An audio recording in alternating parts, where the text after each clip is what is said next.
the radical, fundamental principles of freedom, rational self-interest, and individual rights. This is the Yaron Brook Show. All right, everybody, welcome to Yaron Brook Show on this July 10th, Wednesday. July is just ticking along. The summer is just ticking along. Hope everybody's having a great week, great summer. In spite of all the, just negative news and stuff. All right, sorry to be the deliverer of so much negative news, but there's not a lot positive going on in the world right now in terms of just the world. I mean, there is positive, and we'll get some of that. Got some positives at the end of today's show. All right, let's see. What do we want to do today? We're going to be talking about a bunch of different things. So I do have one announcement, a sponsored announcement. I'll repeat it later on in today. But We the Living, the movie We the Living, which is a phenomenal movie, and of course based on Ayn Rand's book. This is the Italian movie with subtitles. A clean version of this movie with improved sound and dramatically improved visuals is going to be screened in Chicago. So anybody out there who's in Chicago, it's going to be screened in Chicago on August 3rd, so coming up in a few weeks, at the Facets Theater in Chicago. You can find out more in wethelivingmovie.com/Chicago /premiere. Tickets are $35. Duncan Scott, who produced the movie, the original, not the original, but the remake done under the cleaning up done under Ayn Rand supervision.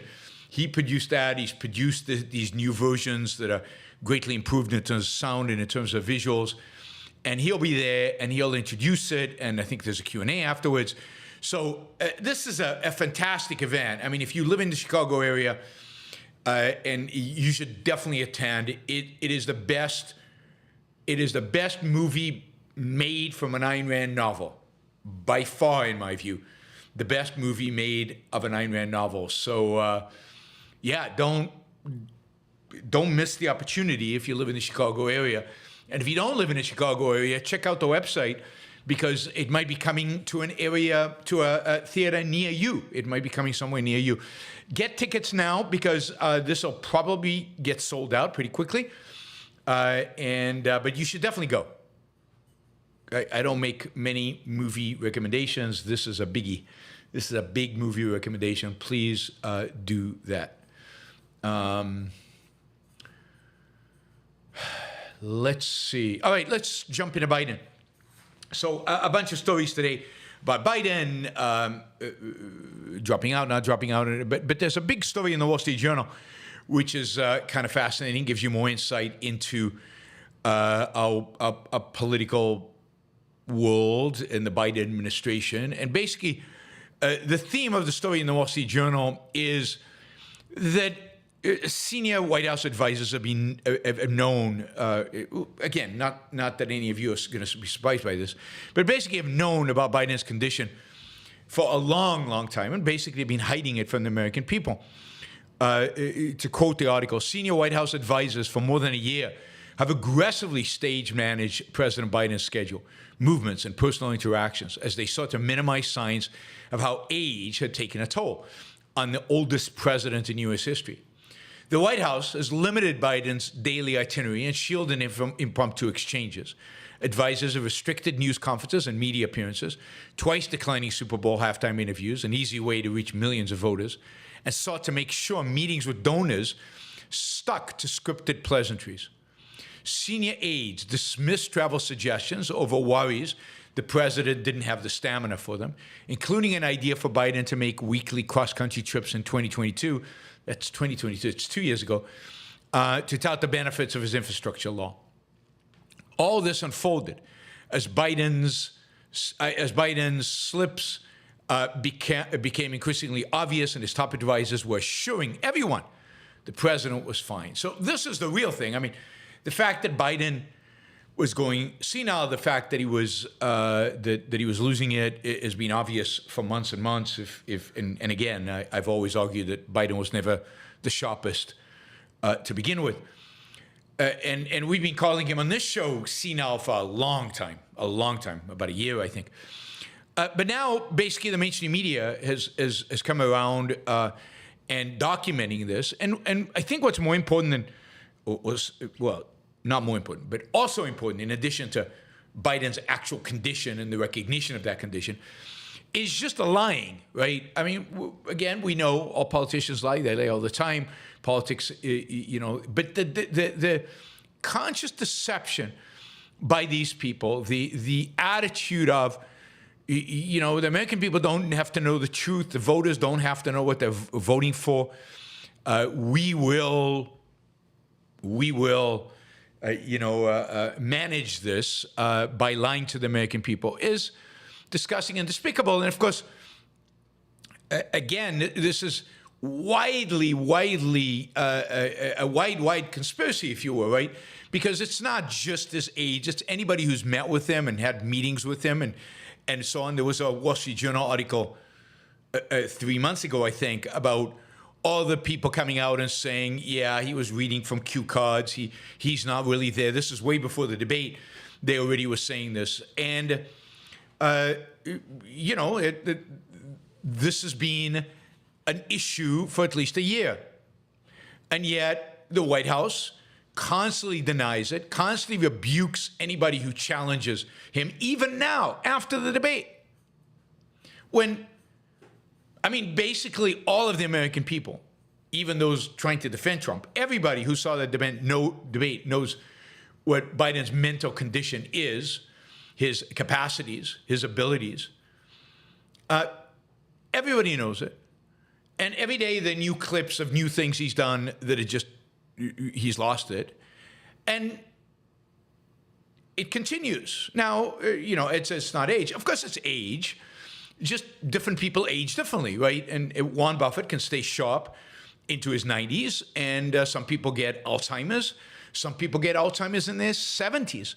Some people stay super sharp until they die. But of course, it's age. It's just that age affects different people differently. And in Biden's case, all right, his brain is aged, but it's age correlated. It's age directed. And one of the reasons to take care of yourself today, one of the reasons as you're young, to work out, to eat well, to do the things, is to try to be more like Warren Buffett than Joe Biden. But on the other hand, some of it's genetic. You might have a genetic inclination to get dementia at a relatively early age. Other people might not have that genetic inclination. But it's definitely related to age, right? So, age doesn't mean it's what do you call it? It's inevitable. That is, everybody gets it, but it's just like cancer. You're more likely to get cancer as you grow older. You're just more likely to die of heart disease as you grow older. The only thing that is absolute, unquestionable in terms of aging is that we all die. So far, I mean, what's his name? Johnson is trying to see if he can live forever, but I hope he does. But it seems highly unlikely. Anyway, our politicians lie to us as if we needed more of this. But really, here, think about what these people are doing, right? These people surrounding Biden. One, we can come to the clear conclusion they don't care about the country, right? Because they lie to it, they deceive it, they think they're smarter than, but they think they can manage Biden even as he goes senile. They don't care about democracy because they don't want to give the people the opportunity to actually vote for somebody other than Biden within the Democratic Party. They could have let us all know this before the primaries and let the people who vote in the Democratic primaries decide to what extent Biden's what should we call it, senility or mental deterioration, is relevant for him being president. Let the primary voters decide that. So they don't, I mean, these are the people shouting about democracy, and they don't care about democracy. They obviously don't care about Trump winning. They keep telling us Trump is the biggest threat ever in American history to our way of living in our political system, and yet they're not committed to beating him because, you know, a demented, senile Joe Biden is not going to beat him. Indeed, he's plummeting in the polls right now. He's just not going to beat him. So what are they thinking? What are they thinking? Oh, maybe there's a chance we can hide this forever and nobody will find out, even though we wanted debates, which is another bizarre thing, right?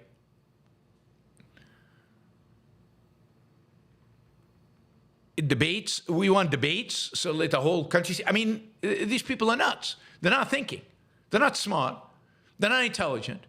And they're not thinking.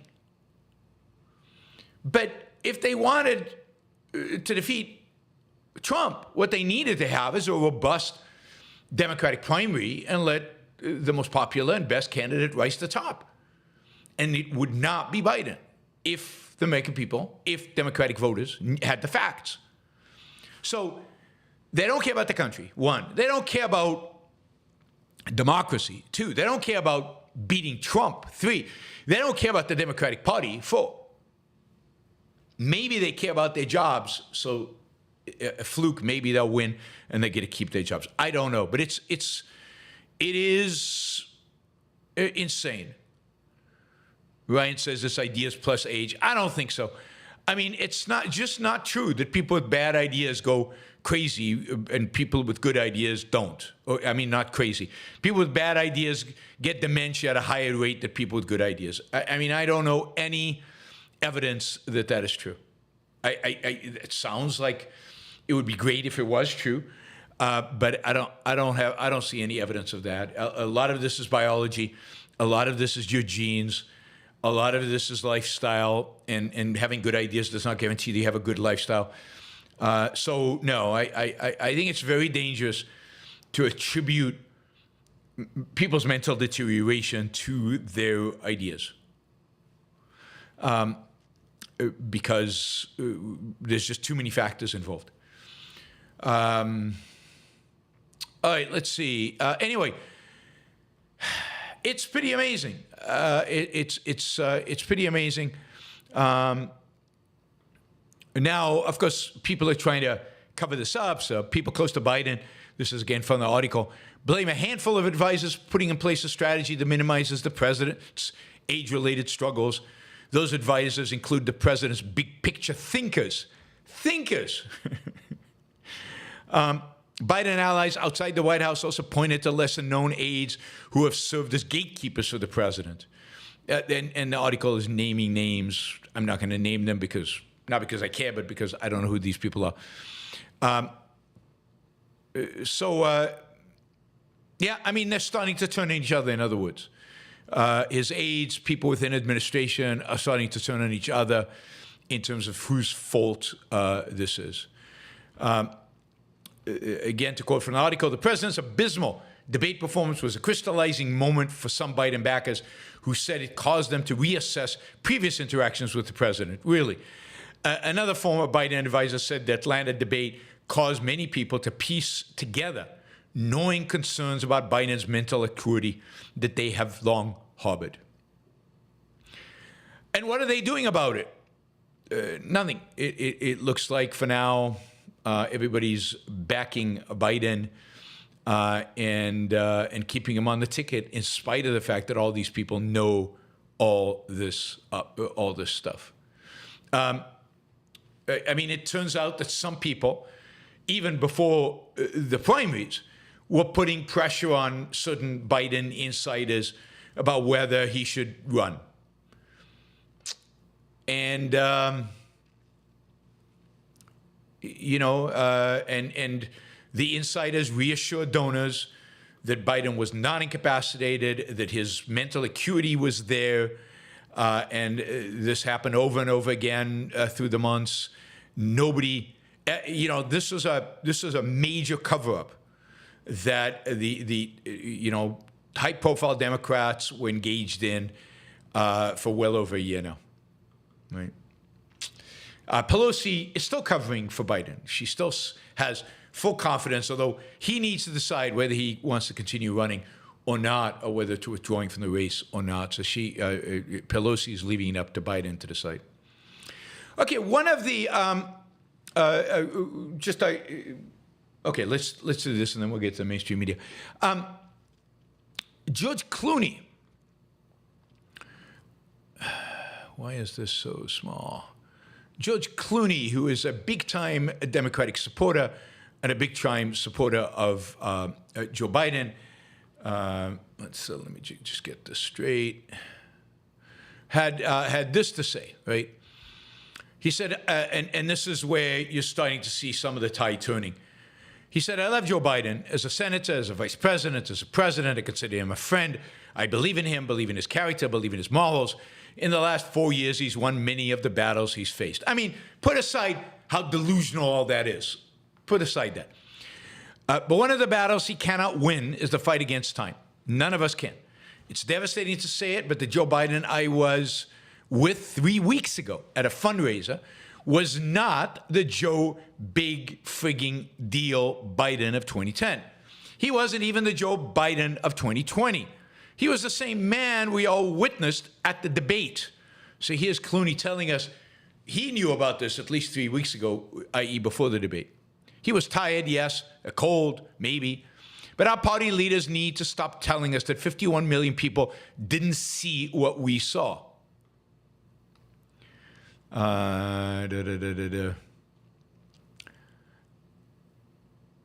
We're all so terrified by this prospect of a second Trump term that we've opted to ignore every warning sign. The George Stephanopoulos interview only reinforced what we saw the week before. As Democrats, we collectively hold our breath or turn down the volume whenever we see the president, who we respect, walk off Air Force One or walk back to the mic to answer an unscripted question. That is from a huge Biden supporter, George Clooney. I mean, the wheels are coming off of this. Biden might try to stay on. It's possible, right? That he might try to stay on. But, I mean, even the big supporters within the Democratic Party, even the money within the Democratic Party, are all abandoning Biden. The New York Times editorial board is encouraging Democratic leaders to publicly call for Biden to drop his re-election bid. That's an editorial published a couple of days ago. The board states, for those at the helm of the Democratic Party, the time has arrived to speak forcefully to the president and the public about the need for a new candidate before time runs out for other candidates to make their case to the party's convention delegates. Now, this is, of course, the second time the editorial board has asked Biden to leave the race. They did the same thing after the debate. And here I think it's important we stop to say something about the media. And I know I am going to get unsubscribed and I'm going to get lambasted for what I'm going to say right now. But the mainstream media are acting like adults when it comes to Biden. We'll get to Trump in a minute. They're actually acting like adults. They see what's going on and they're calling it. They're not hiding it. They're not pretending. Now, you could argue that they were for months, but then when it became obvious, the Wall Street Journal's run now several stories, and this is the Wall Street Journal, not the editorial page, the front page, which is very left. The New York Times, CNN is showing loops of Biden doing all kinds of crazy stuff, as is MSNBC. Yes, I mean, everything in the Democratic Party is a conspiracy run by bigwigs. We'll get to the Republican parties in it. That's Scott's interpretation. Everything is the bigwigs. They decide everything. Not in the Republican Party, but in the Democratic Party, yes. It's all one big conspiracy. So the mainstream media across the board has turned against Biden. And that's, maybe the bigwigs, but it's an adult thing to do. Good for them. You could argue they should have done it a year ago and maybe saved the Democrats a lot of embarrassment. But the reality is that they could have continued to defend Biden as the right-wing media continued to defend Trump no matter what Trump did, no matter what he said, no matter how he behaved, no matter how borderline treasonous his behavior was, no matter whether you try to overturn elections or not, no matter whether he gave his vice president advice that contradicted the Constitution, advice, nudges. No matter what he did, the right-wing media stood by his side. I mean, maybe for 3 minutes they criticized something he did.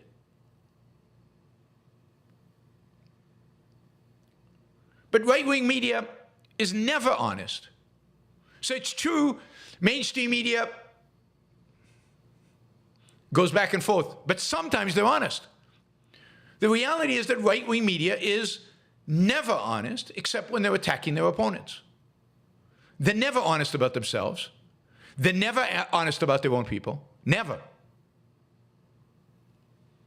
I mean, on any given day at a rally, Trump says the most ludicrous, crazy, stupid, insulting, demeaning, absurd things possible. That if anybody else said, you would say, that guy probably deserves to be in an institution, not running for president. And nobody cares. I mean, now even the mainstream media doesn't care. They tried to point this out to the American people. The American people don't care. So now nobody cares. And certainly the right-wing media never, ever, ever, ever criticized the insanity of what Trump says on a regular basis. And indeed, even at the debate where Biden was completely gone, wasn't even there, and completely unintelligible, Trump, was complete BS. I mean, I said this during the debate and right after the debate. But the stuff he says, every time I watch a rally, once in a while I'll turn it on and I'll watch a piece of a rally, or sometimes the Arizona one before the debate, I watch the whole thing. God, the BS that comes out of that man's mouth, the unintelligible sentences that come out of that man's mouth, the insulting nonsense that comes out of that man's mouth. And nobody cares. Literally nobody cares. Not covered by the mainstream media. It's certainly not covered by the right-wing media. The GOP doesn't care. All they care about is power and votes. That's it. That's it. 2046 asks about the GOP platform analysis. No, I have not done a GOP platform analysis and probably won't do. I mean, platforms are useless and meaningless, mostly boring, and they have no relevance to anything. So I've never actually analyzed a platform. The only thing I'll say about this GOP platform, to its credit, is that on the issue of abortion, they have dramatically moderated their stance. I mean, dramatically moderated their stance. And they've dramatically moderated their stance for one simple, very, very simple reason, and that is that abortion was killing Republicans, and Trump doesn't really care about abortion one way or the other. I mean, he doesn't care about anything one way or the other than power. And the reality is that Trump, given how good he is at sensing the mood of the people, knows that if he moderates his position on abortion, that takes a huge issue away from Democrats. And he can run on being a relative moderate on abortion and take it off the table, take the issue off the table. And so Republicans have moderated their platform significantly, basically to leave it up to the states, or they've got ambiguous language that leaves it up to the state without making a commitment on a national scale. But that's exactly, that's exactly what Trump wants it to be, because he does not want it on the table. He does not want abortion to be an issue during this election. He does not want to have to deal with issues, questions about it. He wants to be able to brush it aside, and he doesn't want people quoting from the what do you call it, the platform, which is irrelevant, but nobody ever says it's irrelevant. It's irrelevant for really anything. All right, what else do we want to say? We talked about Biden. We talked about the media, and we gave kudos to the media for actually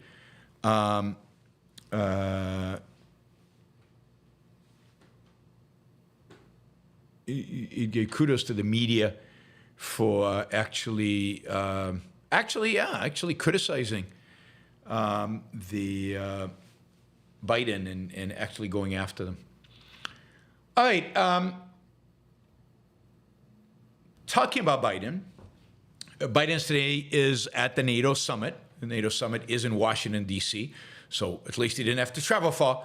It basically came right to him. The leaders of state from I think 32 members, yes, of NATO have come together in Washington, D.C. to discuss NATO issues. There's a lot on the table. I'd say the biggest issue for NATO right now is Ukraine. NATO has staked a pretty strong pro-Ukraine position and has committed to supplying the Ukrainians with the weapons needed to defend themselves against the Russians.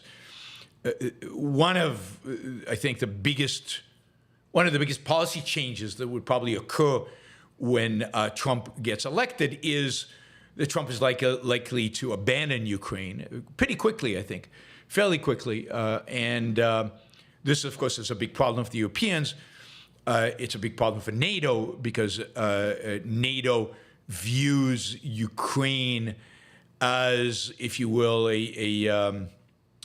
you call it? A first step for the Russians, right? So this is the place that is slowing down the Russians. This is the place where, we can hold the Russians back. But I think NATO is very, very much aware, particularly the Eastern Europeans in NATO. The Poles, who just signed a defense treaty with Ukraine, are particularly aware of the fact that if Russia is successful in Ukraine, particularly if they're successful, in any way successful, even through a deal successful, then that is just a first step to Russia's ambitions all over Europe and Russia's interests in going after Poland. The Russians are obsessed with Poland. You saw that with Putin's interview with Tucker Carlson. I mean, the interview with Tucker Carlson, it was clear that the real issue, right?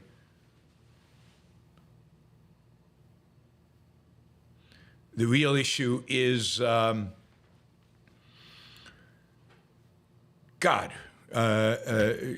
real issue is Poland. He kept saying that, kept coming back to that.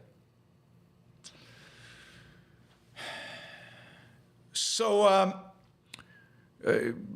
Trump is likely to walk away from Ukraine by forcing them to surrender or cut some kind of deal with the Russians that is not going to be in Ukraine's favor.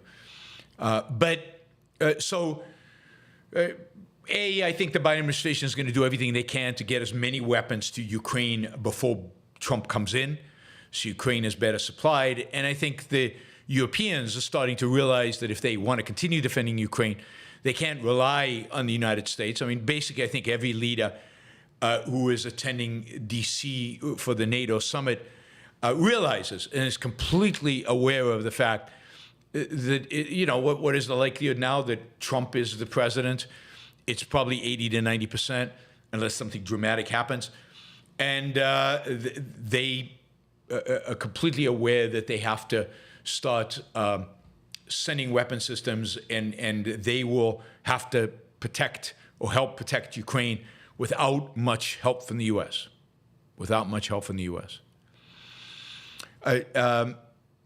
One of the commitments they made today, I guess yesterday, was to provide Ukraine with more air defense systems. So you're going to see, we talked about this yesterday, a lot of air defense systems from Germany, Italy, Romania, Netherlands, and the United States moving into Ukraine. These are going to be primarily Patriot systems. But we're going to see a lot of these systems, maybe even from Israel. We'll see what happens over the next few months. Israel, particularly if it looks like there is a deal and there's no war with Hezbollah, it's likely that Israel will start supplying the Ukrainians with at least a Patriot system that they've not been using. If it looks like they're going to war with Hezbollah and therefore will need as much air defense as they can get to protect them from the Iranians, they may keep it, but that is also a possibility. In addition, and I'm saying this because we talked about this yesterday, it now looks like Ukraine is going to get, finally, after over a year and 3 months, this is how pathetic the Biden administration has been. After, I think the Biden administration approved the training of Ukrainian pilots on F-16s in March of 2023. And finally, it looks like they're going to get their first 60 planes. They're going to get them from the Dutch and the Danish. And I don't think the U.S. is supplying any. There were also, the Poles have also said that if the United States or other NATO allies supply them with American planes, then the Poles will give the Ukrainians more MiG-29s.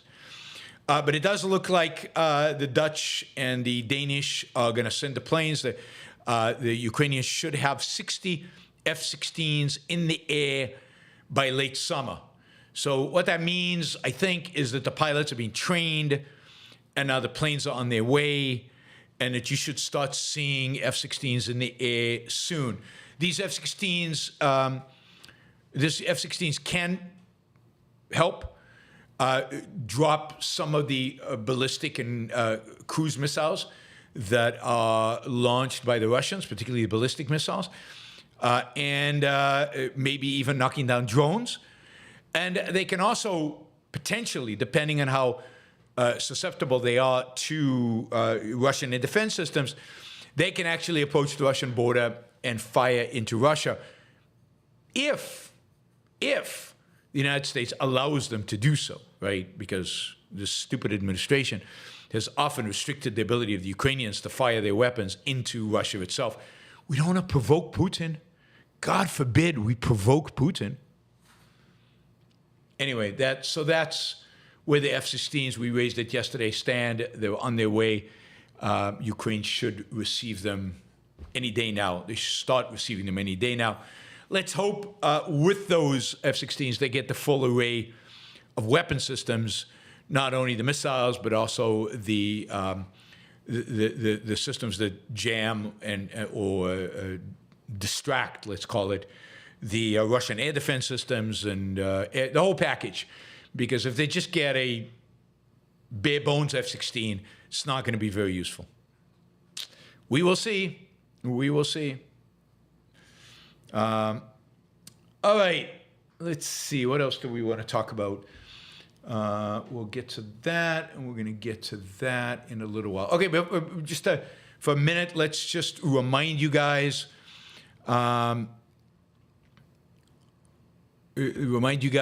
That yes, that this is a listener-funded show. The funding for the show is provided by you and listeners like you. So please consider supporting the show. The best way to support the show, if you're here live right now, and there are over 100 people live right now, is to drop us a super chat or a sticker in support of what we are doing. Mary Aline, thank you. Mary Aline just did a sticker for $50. That helps a lot. Really, really appreciate it. We try to do about $250 every hour of show.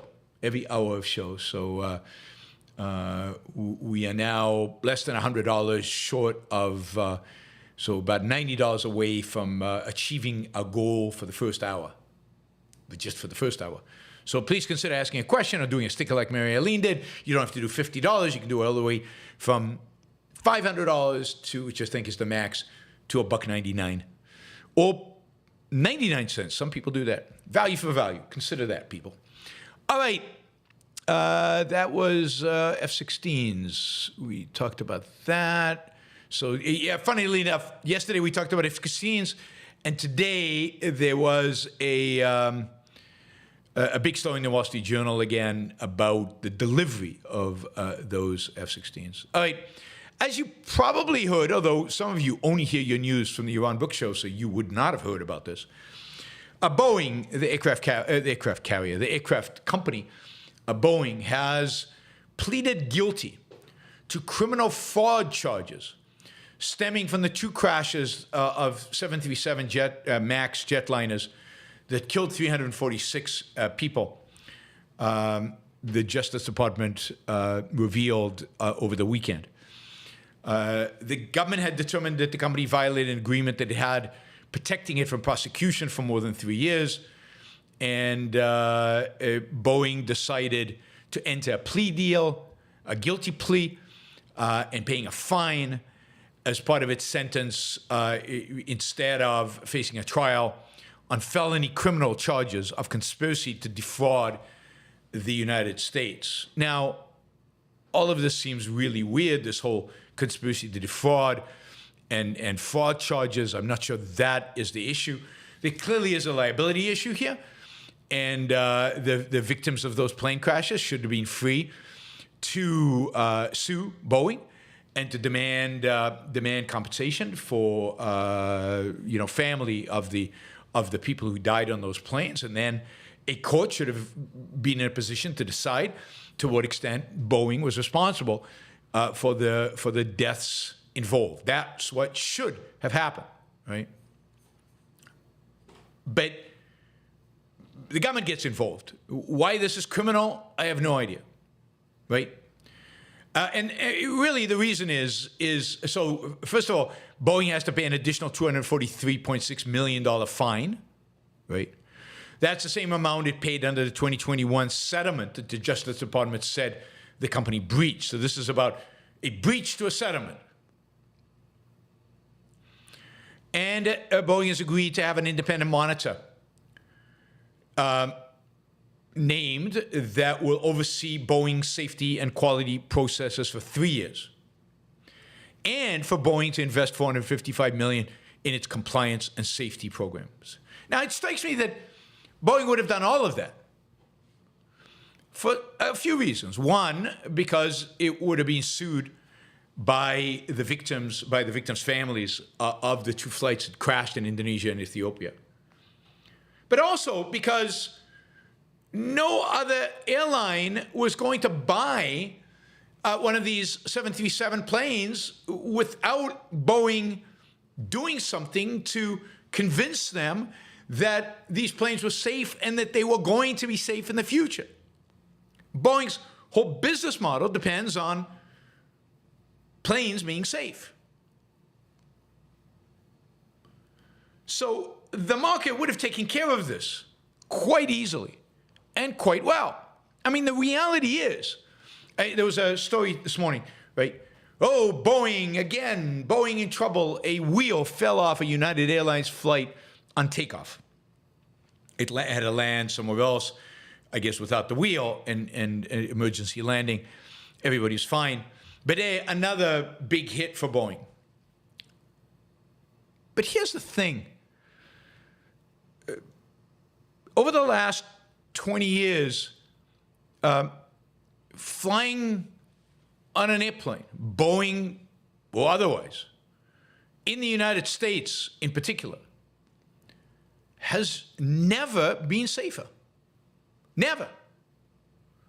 Boeing airplanes have, with the exception of these two flights, but with the two flights overseas, and again, there's some question about why they happen overseas and they didn't happen in the US, Boeing has a truly exceptional safety record. Now, we've had some whistleblowers, and there are obviously problems at Boeing's, and these two crashes in Indonesia and should never have happened, Indonesia, and where was the other one? It was in Africa, right? Ethiopia. Should never have happened. But Boeing was going to deal with them or suffer basically bankruptcy. But this has to be placed into the context of no fatalities on a Boeing plane in the United States. I think one in the last, I can't sure if it's 15 or 20 years. This has to be put in the context of even these MAX planes, which did crash. Those planes logged thousands of safe flights in 2021 and 2022 and 2023. So something happened. Boeing probably has some responsibility for it. But all of that could have been handled with, yes, an emergency door blew off of an Alaska airline. That's terrible. But think about how many flights happen every single day using Boeing planes. Every day.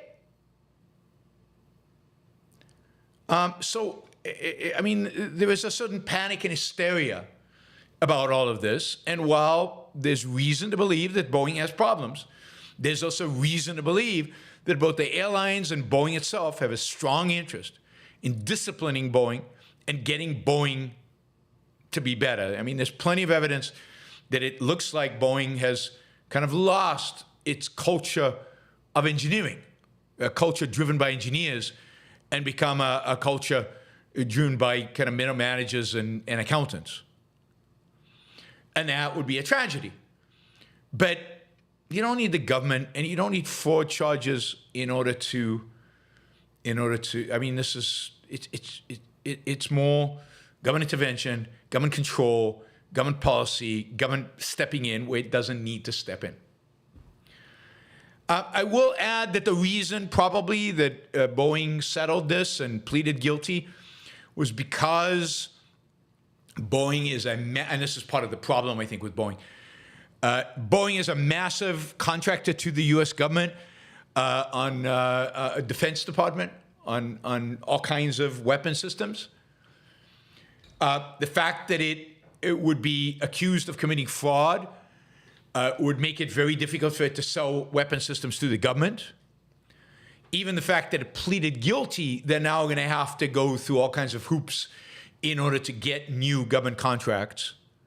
But this at least shows that they were willing to cooperate, and this at least shows that the company is willing to behave as adults and taking care of it and all this stuff, so that the Defense Department can keep on funneling gazillions of billions and all kinds of stuff to Boeing through defense contracts. So that's why they didn't want a long trial. The trial would have been very difficult for the Defense Department then if they'd gone to trial to accept, if you will, to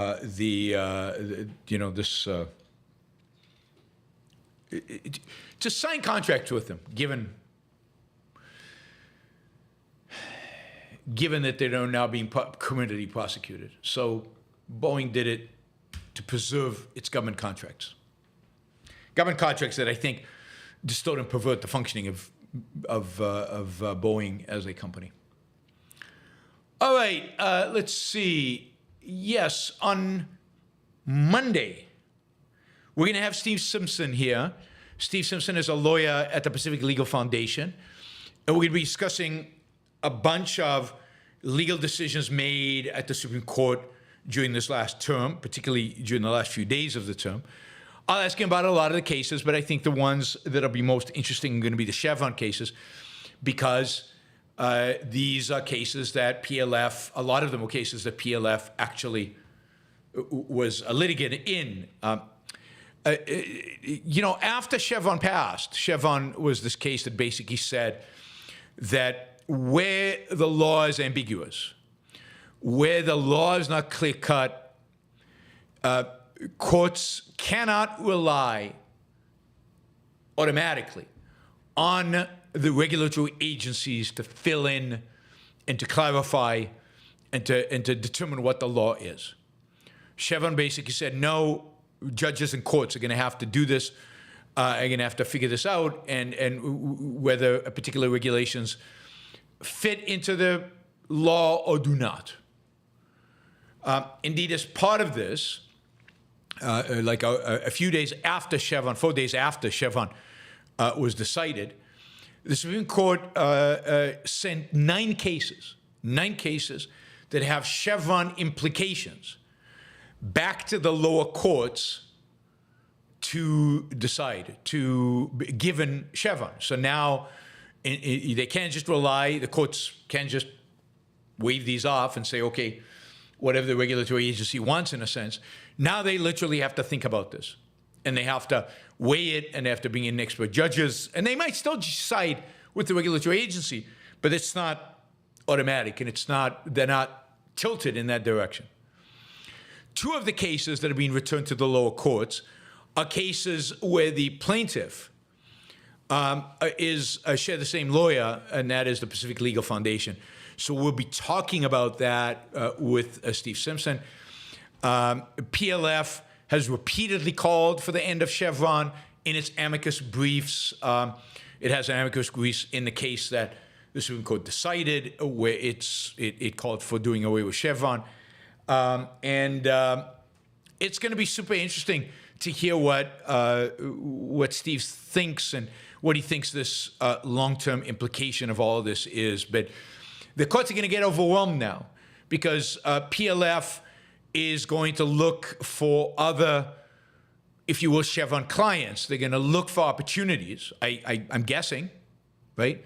They're going to look for opportunities where regulatory agencies have exceeded what they think are the boundaries of the law, have used ambiguities in the law to expand their power, and they're going to sue for that. So it's going to be, it's not going to take down the regulatory agencies, but it certainly is going to reduce their power. There's no question. This is going to reduce the power of the agencies, and that is a very, very, very good thing. All right, quick story out of South Korea, which is interesting. I think for the first time in its history, Samsung is dealing with large strikes. Unionized workers of Samsung have declared an indefinite strike to try to pressure the company to accept higher wages and better benefits. Thousands of members launched a temporary 3-day strike and then made it permanent or made it indefinite as of today. You know, this is a Samsung, you know, to a large extent is a big chunk of the South Korean economy. It's one of the most successful companies in the world. And it will be interesting to see how they deal with this. Samsung claims that no disruptions will occur in their production lines. I don't know how they can claim that given the thousands of employees that are now going on strike. And this is a phenomenon now more and more in South Korea. You're seeing more and more people striking. There was the doctor strike we talked about, the young doctor strike to try to get the government to keep the limits on the number of students in medical schools. They wanted to keep their monopoly power, if you will, intact. But it really does appear that Korean workers are getting more aggressive in terms of their demands. Some of those demands are completely irrational, like the ones for the doctors. The government was actually doing the right thing. I have no idea about wages at Samsung, if this makes sense or doesn't make sense. But it will be interesting to lay it out. I also don't really know to what extent laws in South Korea help unions and favor unions. My guess is they don't. My guess is they favor big business. Korean government is very much affiliated with, related to, connected with, goes hand in hand. I mean, Korea is a very crony system, if you will. So wouldn't be surprised if the laws are very much side with Samsung versus the union. All right. Finally, I don't know if this is finally, but certainly a story, Biden, in spite of his age and not being cognitively able, is, foreseeing, Trump's policies and kind of trying to initiate them in advance by himself without Trump. So Biden has just this morning announced new tariffs on steel and aluminum, this time imported from Mexico. The tariffs are specifically targeting products that originate from China but are routed through Mexico to circumvent existing U.S. tariffs. This set at 25% for steel and 10% for aluminum. And it's supposed to protect the U.S. steel industry and addressing concerns over national security and unfair trade practices,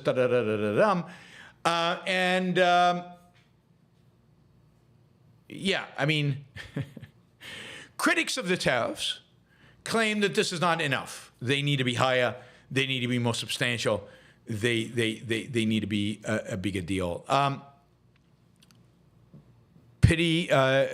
So in other words, the tariffs on steel arriving from Mexico, they wasn't melted and poured in that country, the U.S. or Canada. It doesn't say it was poured in China, but if it was poured in America, Mexico, or Canada, it won't have the tariff. It'll have the tariff if it wasn't. So if it comes in from Brazil or somewhere else,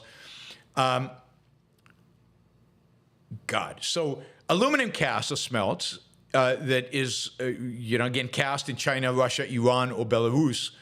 Why are we importing anyway? Arriving via Mexico will face a 10% tariff, and if it's from China and it's steel, it'll face a 25% tariff. So our micromanagers of our economy never rest. They are always out to defend American steelworkers. Now, one of the amazing things about this is that, by their own standards, steel tariffs keep failing to do anything other than destroy jobs. Again, for every job that's saved in the steel industry, somewhere between 4 to 70 jobs are lost. In addition, it turns out that one of the standards by which the administration measures the success of tariffs is capacity utilization. How much capacity in the United States is being utilized? The more capacity is being utilized, the better, right? Because why is that? Because that means U.S. steel manufacturers are churning out more stuff and more jobs, and all of that is going, and that is great. So the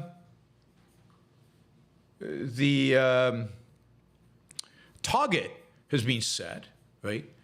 That utilization needs to be higher than 80%. And the tariffs are meant to discourage people from importing steel and encourage domestic production of steel so that steel manufacturers will produce more and more steel and the utilization will go up above 80%. And now we've had increases in tariffs over and over again now for since 2018, since Trump's first steel tariffs. And surprisingly, maybe even shockingly, not surprising at all, actually, steel utilization in American factories still has not gone over 80%. Indeed, has not increased much at all.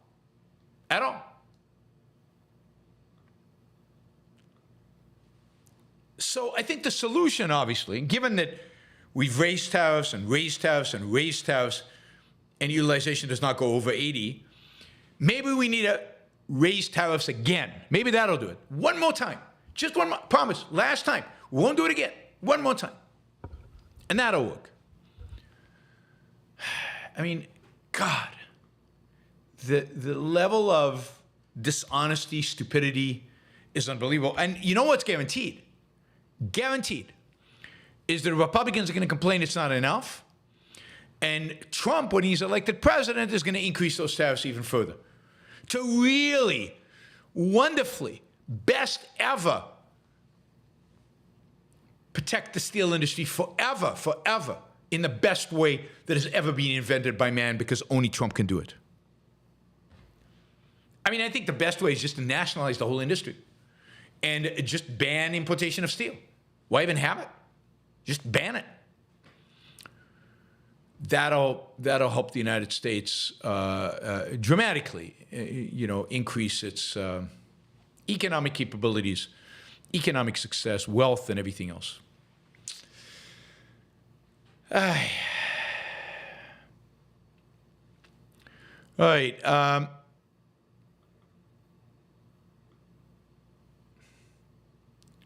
Just so you realize how stupid this whole thing is. So the U.S. imported about 3.8 million tons of steel from Mexico in 2023. 13% of that, was melted and cast outside the United States. So will now be subject to tariff. It imported 105,000 metric tons of aluminum from Mexico in 2023. 6% of that will now be subject to tariffs. I mean, these are earth-shattering numbers that will have profound impacts on, positive impacts on steel jobs and on the U.S. economy. I mean, it is such virtue signaling, pathetic, and and this is the Biden administration, but it's both administrations, exactly the same stupidity, central planning, stupidity on steroids. All right, guys, we're like $27 from reaching our goal for the first hour, which is going to expire in 3 minutes. So 3 minutes, $23. Somebody can do that and just get us. So at least we start off the next hour on a at a level, at a new playing field, rather than be at a deficit before we even start. You can use the sticker. You can ask a question. Either way works. $23. Somebody can do 3, and another person can do 20. All right, AI. Just some good news. Thank you, RDF, for the sticker. This is a quick one, but I thought you would enjoy this, right? The U.S. private sector invested more than 3 times as much in AI, in artificial intelligence, than any other country did from 2013 to 2023. The U.S. created 5,509 AI companies during that time, nearly 4 times as many as the second largest country, China, which created 1,446. I mean, that is pretty stunning. And it gives you a sense of why, I'm not that, in spite of everything, in spite of all the problems, in spite of Trump winning the presidency, in spite of Biden being president right now, in spite of all of that, the economy keeps chugging along. In spite of all of that, innovation is happening here. In spite of all of that, our standard of living, quality of life has the potential to go up, and it is going up. It's because our private sector, private capital, private investment, private industry, entrepreneurs are still alive and well in the United States. The U.S., over the last 10 years, American investors have invested $335 billion in AI. China, $100 billion, and then nothing below that, right? Nothing below that. So it's still true that in spite of all the negatives, in spite of all the bad stuff, this is the country of innovation. This is a country where investment gets made in changing the world, in what really matters, in terms of changing the world. This is the country that will shape the future, at least for the foreseeable future. And it's one of the reasons this is the country that we need to fight for. Can't just give up on it, because the fate of the world really depends on it. Really does.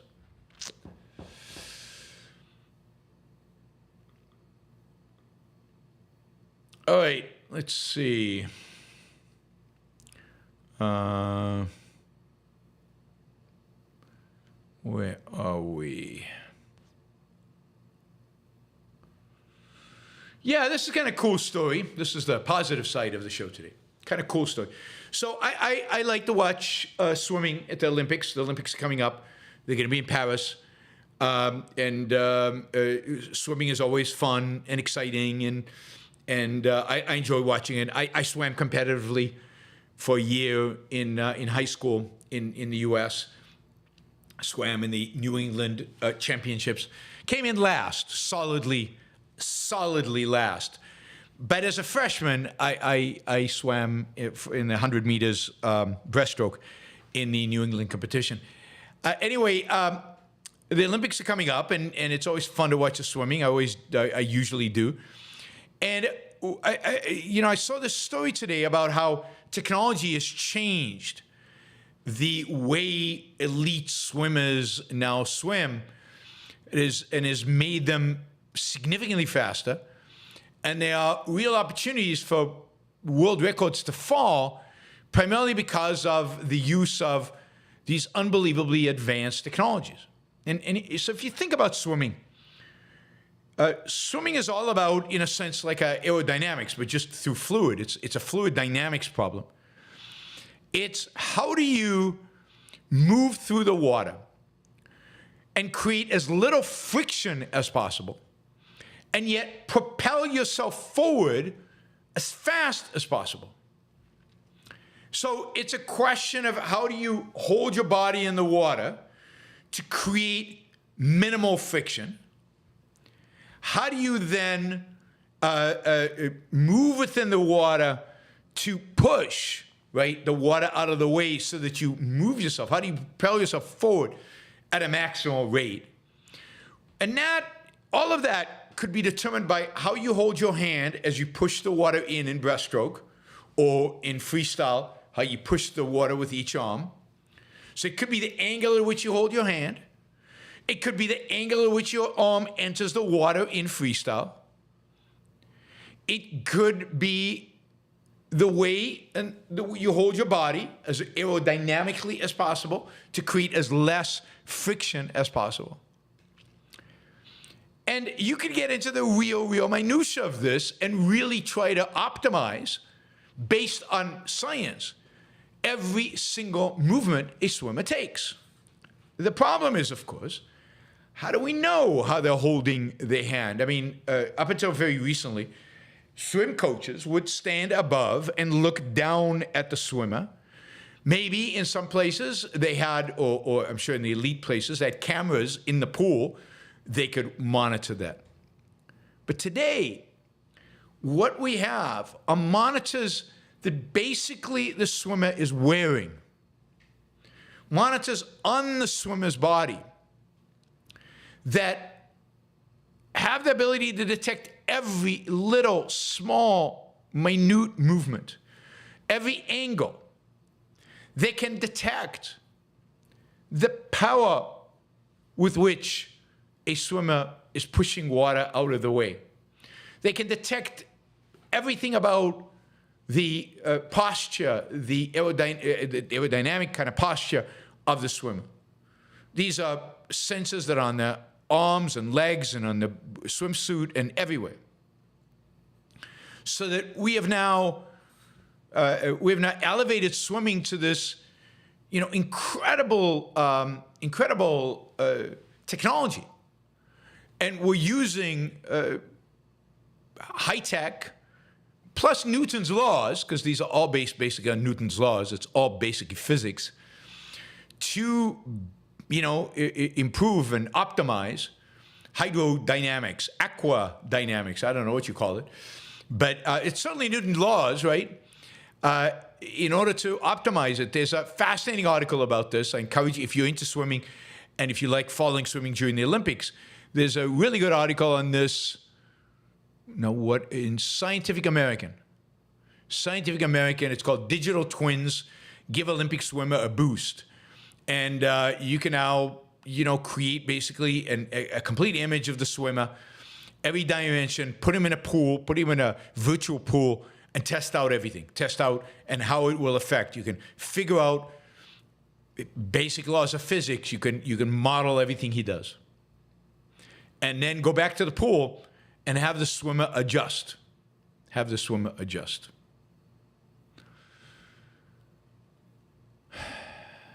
All right.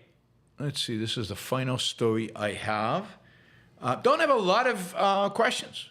I have a lot of $5 and $10 questions. So I encourage those of you who still want to ask questions to use the $20, $50, $100, $500 options for the questions. And I'll remind you again, we are a little behind where we should be. So 27 years ago, this month, maybe really this week, 27 years ago, Steve Jobs returned to Apple. Now, I don't know how many of you know the history of Apple and the history of Steve Jobs, but Steve Jobs, as some of you know, I think, is one of my all-time heroes. I admire Steve Jobs greatly. I think he's one of the greatest business heroes in American history. I think his story is incredibly revealing and in terms of just the kind of human being he was. I view him as really a model for great innovation, for great productivity, for being a productive genius, and and from learning, constantly learning. This is a man who single-handedly, I think, changed the world. There's very little doubt that if Steve Jobs does not join Apple in July of 1997, Apple would have probably gone bankrupt within a couple of years, maybe even less than that. And who knows how long it would have been before we had digital music players, music stores online, never mind iPhones, app stores, iPads, everything else that Apple has brought us. Apple at the time was in deep, deep financial problems. It had products that most people, except for diehard Apple users like me, just didn't want to use and were not using. Well, the Newton, the precursor to the iPhone, the Newton was incredibly innovative. It was useless, and nobody used it. I had something Pilot. I used a bunch of different, but the Newton was just not good. It was not a good product. Anyway, Steve Jobs joined in July 1997 after having been fired from Apple when was he fired? 1985. 1985. He had, of course, been a founder of Apple in 1976, had brought in John Sculley as its CEO. Why he brought in somebody from Pepsi-Cola to be the CEO of Apple, I have no idea. In 1983, and within 2 years, it was clear that Jobs and Sculley did not get along. And given Jobs' attitude in those days and difficulty of managing him, and he was demoted, and ultimately that led to his leaving the company. He was basically fired. He went on to found a company called Next Computers in 1988. Next Computers was incredibly innovative. It had a innovative and amazing operating system. It also had some incredible software and it had incredible hardware. They were beautiful, these black computers. Next was all black computers. But the company never really did particularly well. They were a niche player. Very few people ever bought a Next computer. But Apple, Steve Jobs, I think, was playing with this, and he had one of the things the Next had was clearly an innovative operating system. At some point in the late 1990s, as Apple was struggling and deeply struggling, the board of directors of Apple decided to buy Next and have Steve Jobs join the board of Apple. And then in July 1997, basically the board fired the existing CEO of Apple, Emilio, and never really hired Steve Jobs. But Steve Jobs was like responsible for hiring the new CEO, was kind of dabbling at running Apple, was kind of there on a day-to-day basis. And 2 years later, I think he became the interim CEO, and then finally he was outright CEO. But the reality is that from July 1987, Steve Jobs was the CEO of Apple. And from here started one of the most amazing stories in all of the history of corporate America. While the founding of Apple was pretty amazing, while the innovation in the original Apple, and then, of course, particularly in the Macintosh, was pretty amazing and important and changed the computer industry, that was nothing as compared to Steve Jobs' second round at Apple. So you can think of Steve Jobs as somebody who had innovated and started a company and made a lot of money, but ultimately failed. He was fired. And learned from that failure. And improved. And got better. In every dimension of, I think, his business life, Jobs got better. And when he came back, which is what? He came back, was fired in 85, 86. He was fired in 85, and then came back in 97. So came back 12 years later. I mean, just think about what happened then. It was a company that was on the brink of collapse. It required $150 million investment from Microsoft, the enemy. And, became the most innovative company in the world, and it became the largest company in the world by a long shot. And today, depending on the day, still is the largest company in the world. Interestingly enough, so is Microsoft on any given day. So both companies have done phenomenally well. But Apple was literally on the verge of bankruptcy. And the ability of Steve Jobs to turn this company around, to make it what it is today, to build it, to reverse the trends, is, truly mind-boggling. And I think inspires, and should inspire admiration and a huge amount of respect. This is one of the all-time great business leaders in American history. Yep.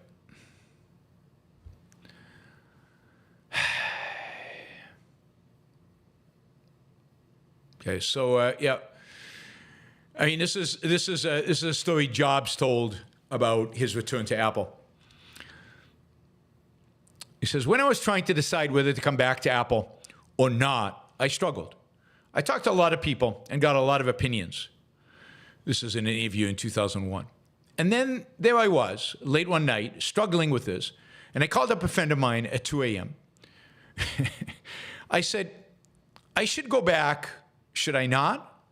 And the Fed replied, Steve, look, I don't give an F about Apple. Just make up your mind. And he hung up. It was at that moment that I realized I truly cared about Apple. And as a consequence, he went back. He went back first, as we said, first onto the board, and then became the CEO and basically replaced Gil Emilio, who had been the CEO of National Semiconductor before that. So that is the story. The legacy, of course, I think everybody knows, and the overwhelming success. Not every product was great. Not every product was a success. But again, it's still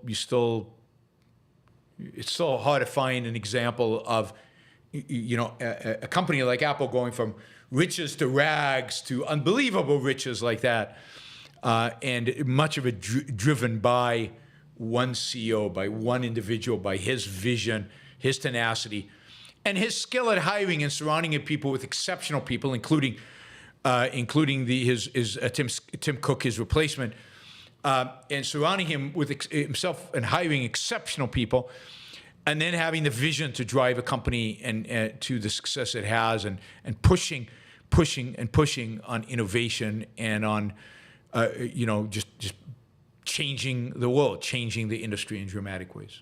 So I salute Steve Jobs in commemoration of his coming back to Apple.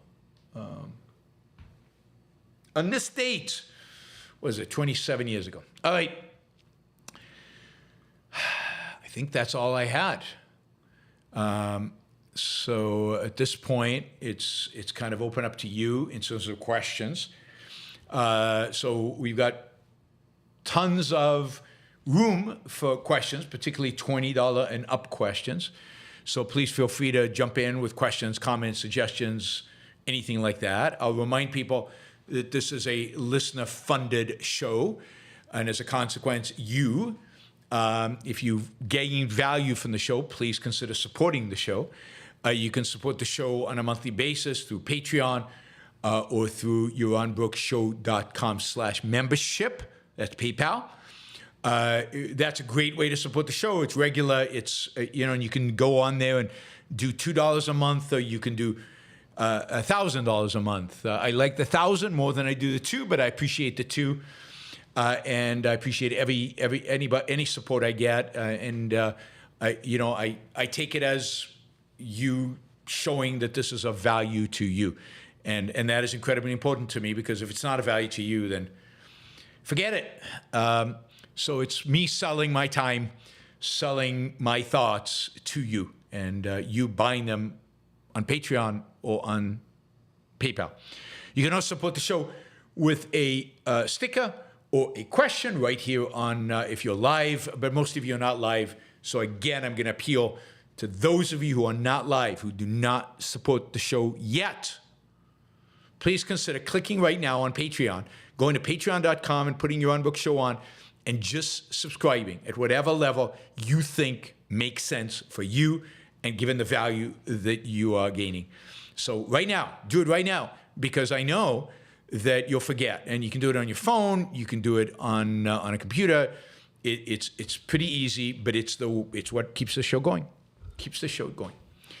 I also have sponsors, and I do have a temporary sponsor who is just sponsoring for the next few weeks, reminding you that We the Living is going to be shown, a 1942 classic in Italian, with one of my favorite actresses of all time, Anita Valli, who is gorgeous, and she plays Kira. In We the Living, if you've never seen this movie, you have to go see this movie. So if you live in Chicago, go see the movie. It's at the Fascist Theater in Chicago, August 3rd. Doors open at 5:30 p.m. Producer Duncan Scott will give some introductory comments at the beginning and also Q&A at the end. It's a beautiful movie, and it's been restored, clean, great audio. And it's a great opportunity also to be in a room full of Ayn Rand fans. You can find out more information and buy tickets and do everything at We the Living Movie, wethelivingmovie.com/Chicago /premiere. Yeah. Ayn Rand Institute, ARU, you should sign up. AynRand.org/start here. Amazing classes, best intellectuals teaching today, and you can learn objectivism. You can learn the application of objectivism to a bunch of different things. There's still no Blu-ray. There will be at some point, but right now they're doing screenings. They're going to other cities, so you can check out the website to see if it's coming to a city near you. You know, a while ago, they went to Kiev and did a couple of screenings in Kiev, which is, I'm sure, was amazing to do it in Kiev. All right. And Alex Epstein, alexepstein.substack.com. You get talking points. You can also sign up for Alex AI, which is amazing, where you can ask it questions about climate change, fossil fuels, so-called alternative energies, unreliable energy sources, all of that stuff. And it'll give you answers from Alex's knowledge pool. So a great resource. Use it.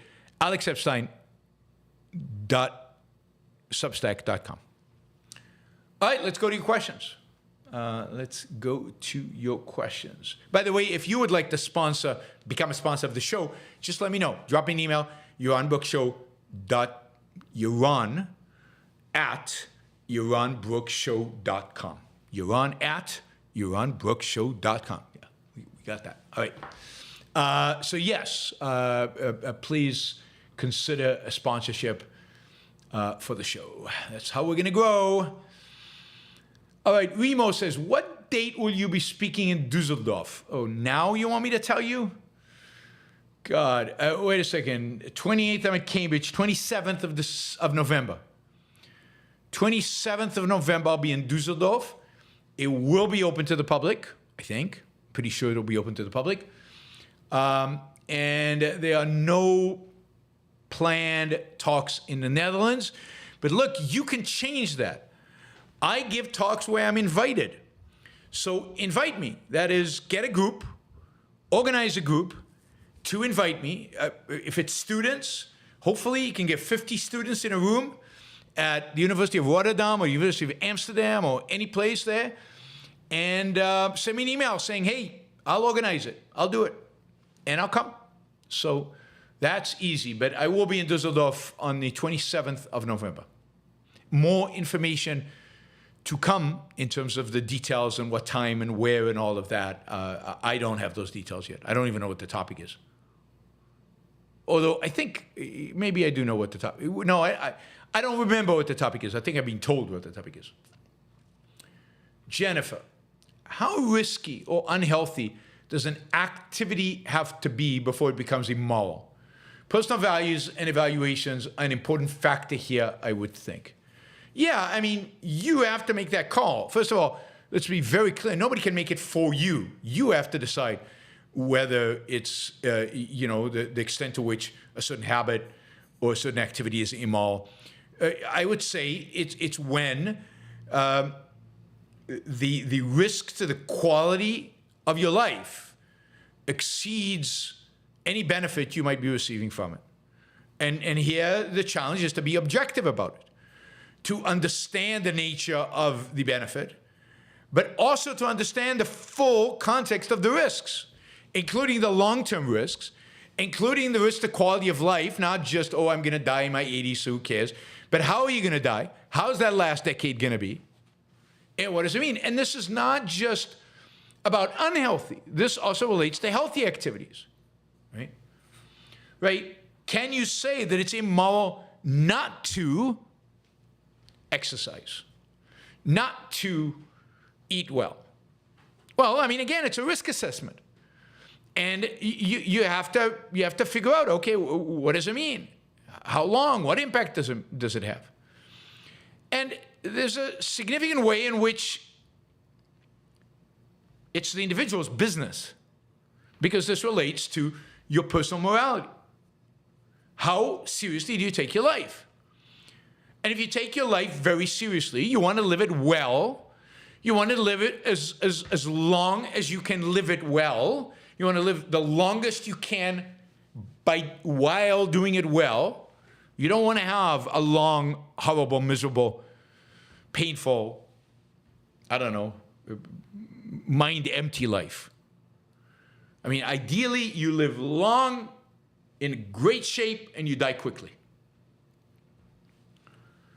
So now there's a lot of thinking that has to be doing how to do that, and a lot of risk assessment, a lot of evaluation of what's the value of my time. And there's also a time assessment. How much do I value my time today versus how much I value the time in the long run, right? And you've got to do the work. all morality tells you is you've got to do the work. And then you've got to choose the thing that is going to optimize benefit to you. But it doesn't say you have to do everything in your power every day, all the time, to live the longest you can live. Because what's the point of living if all you're doing is obsessing about living?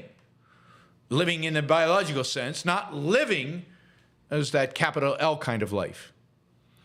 So, I mean, there's real thinking that has to go here. There's, and it's not simple or self-evident. I think, let's take smoking, which I think somebody discussed on the chat. For most people, smoking makes zero sense. It's immoral because it doesn't provide that big of a benefit. And not only does it probably shorten your life, but you die a pretty miserable death if you get lung cancer. It's a pretty miserable existence. And the benefits of tobacco are pretty minor. It provides a certain high that you can probably get from other sources. It provides a certain nervous need to do something with your hands that you can get used to not having. So what's the point? It's not like cigarettes make you think clearer. It's not like cigarettes, nicotine makes you relish life more. They don't. Not really, not objectively. So why do it? What is the upside? Now, I get it that some of you get so much value, so much enjoyment from it. But you need to think about, one of the things you should think about is, why is it so enjoyable? What makes it so enjoyable? Is that rational? Is there a way I can get the same joy out of something else? I'll just mention, as soon as Ayn Rand knew the health consequence of smoking, she went cold turkey. And the same thing happened with Leonard Peikoff. He basically went completely cold turkey and stopped smoking. He used to smoke a huge amount. But why is this so needed? And is there something else that you could be doing? Another habit, another thing, another product you could be consuming that would satisfy whatever it is that you're getting for cigarettes without the downside? And my guess is the answer is going to be yes. But you have to really do the thinking. You have to be willing to go through it and actually execute. And execution is not easy, right? Because there is some cost to stopping smoking, for example, because there's a habit formed and it's hard to get over the habit.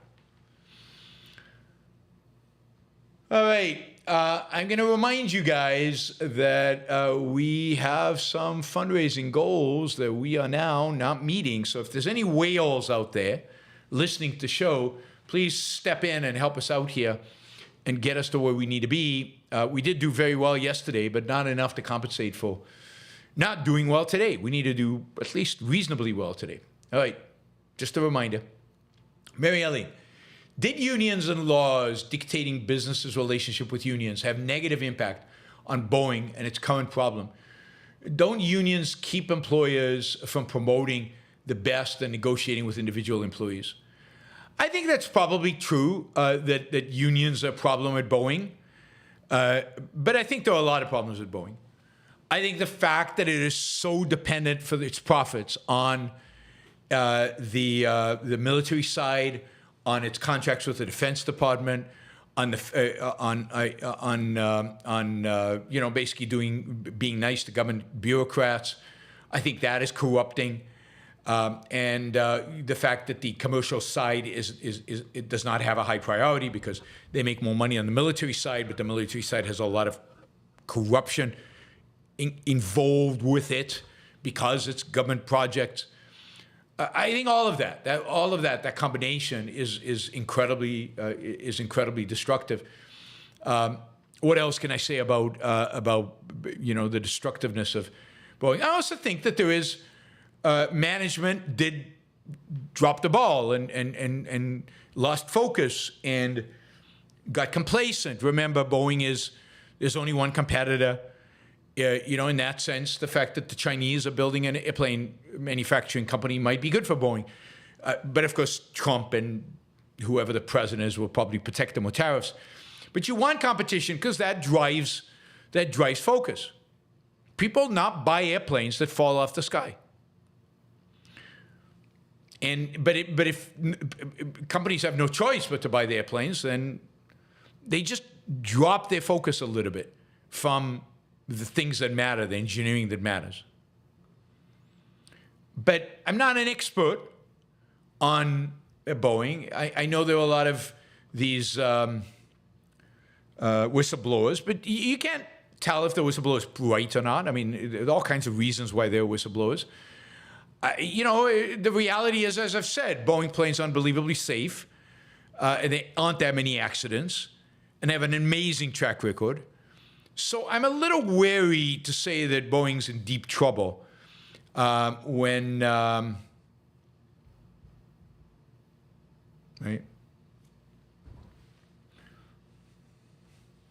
So it's challenging.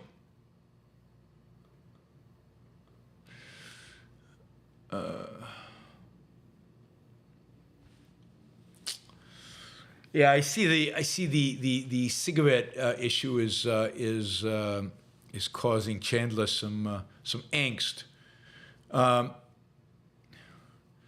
Yeah, I mean, he says make sure that you never let the sun touch you or live underground forever because it will give you cancer. But the sun doesn't give you cancer. I mean, overexposure to the sun, going to the beach and hanging out there for 10 hours without sunscreen will probably give you cancer. So it's easy. Put on some sunscreen and go and enjoy the sun. Very cheap and very easy to do. An hour of sun a day will probably not give you cancer, so you're probably fine. So it really is to be rational about these things and to be objective about them. There are risks that are not worth taking. There are other risks that are worth taking. Right? Driving your car fast is more dangerous than driving the car slow, usually. But you got to live, so you got to do it. But the question is, what is the upside? And is the upside rational? And is there an alternative for the upside? So, yeah, try not to purposefully hurt yourself. That's a good strategy. Now, Brian Johnson, who's trying to live forever, doesn't go out into the sun. If you've seen him, when he walks outside with an umbrella. And, because that's all he does. That's his life. His life is completely dedicated to longevity. But what everybody has to do is just find a balance. My point is, it's rational when you actually think it through. You don't let habit dictate what you do. You don't let urges or convenience or just feel good emotion dictate what you do. You think about it. You do the risk assessment. And you think about if something is potentially damaging, you think about the alternatives. And sometimes, I'm never going to go vegan, right? I'm not going vegan. I don't care how many studies you show me, I'm not going vegan. One, I question the studies, but B, primarily, I like meat too much. Right? So, again, you've got to, but I think about it, and I think about what I eat, and I adjust what I eat to try to accommodate a healthy diet that is not nutty, that is not depriving me of great food. As you know, I'm a foodie, so I don't deprive myself of great food. All right, Hunter, $50. Thank you, Hunter. That's great. Hunter says, steel tariffs horribly and quickly affect oil and gas. We use tens of thousands of feet of steel pipes per oil well. This is great. I love this. The rods and pumping units that produce the wells are all steel, all mostly imported. No question. Just comment and support. No, I love those kind of concretes. That's right. Oil and gas. Trump is supposed to be the oil and gas guy.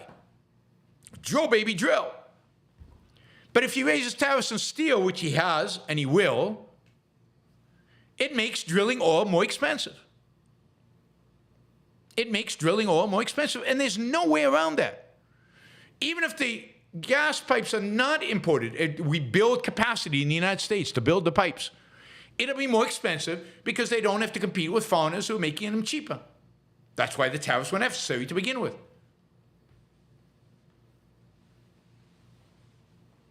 So it's bad.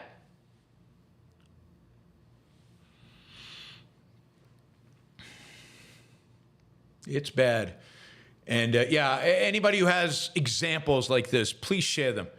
Particularly if you share them for $50, but please share them because they're incredibly valuable to concretize, to make real to people the extent to which these policies that Trump has really made mainstream and that Biden and everybody else just jumps all over, how corrupting and how devastating and how bad for the economy these kind of policies are. Shahzad, why is it okay for football and baseball players to get yelled at by their coaches, but not okay for tech employees to get yelled at, such as by Steve Jobs?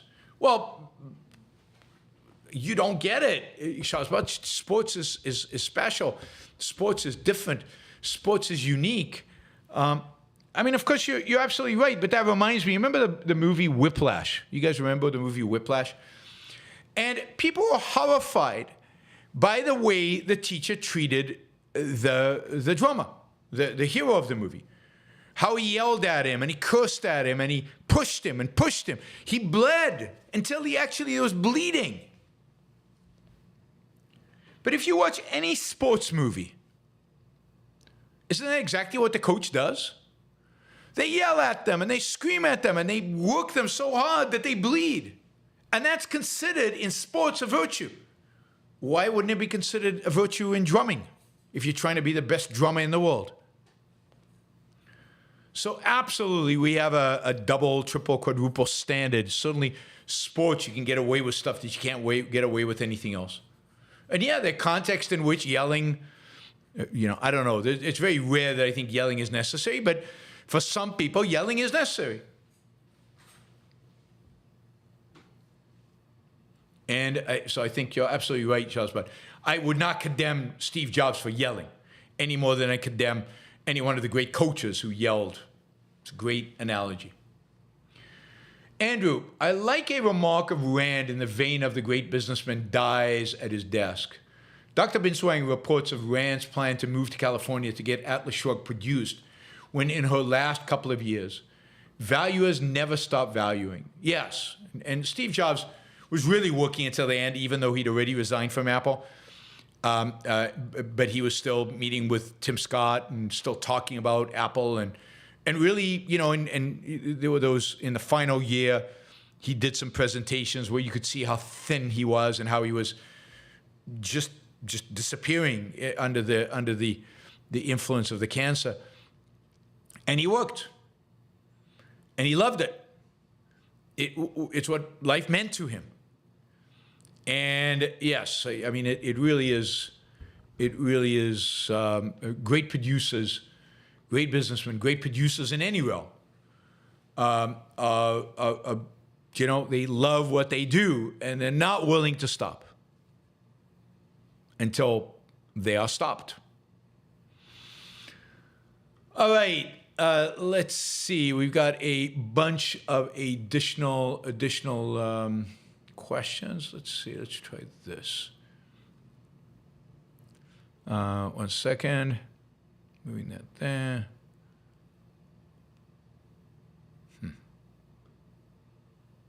Doesn't adjust the size. Right. Whoops. Why is this not working? No, I don't want to do that.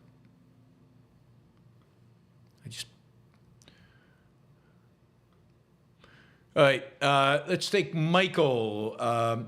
If Netanyahu is responsible for October 7th, was FDR responsible for Pearl Harbor? Was Stalin responsible for Operation Barbarossa? Yeah, in some deep sense, the answer is yes. To the extent that it could have been avoided. If you could show me evidence that FDR should have known it was coming, and avoided taking the necessary actions to prevent Pearl Harbor from happening, then yes, he's responsible. Let me just see what's going on. Oh, yeah, I know what I want to do. So, political leaders are responsible for the things that happen under their watch. Was Chamberlain responsible for, Germany invading Poland? Yes. I mean, he's not responsible like Hitler's responsible, but he's responsible for the fact that Britain was not prepared. He was responsible for the fact that Britain appeased the Nazis for year after year after year. He's responsible for the fact that Hitler thought he could get away with it because of the appeasement that he, Chamberlain, was responsible for. He's very much responsible.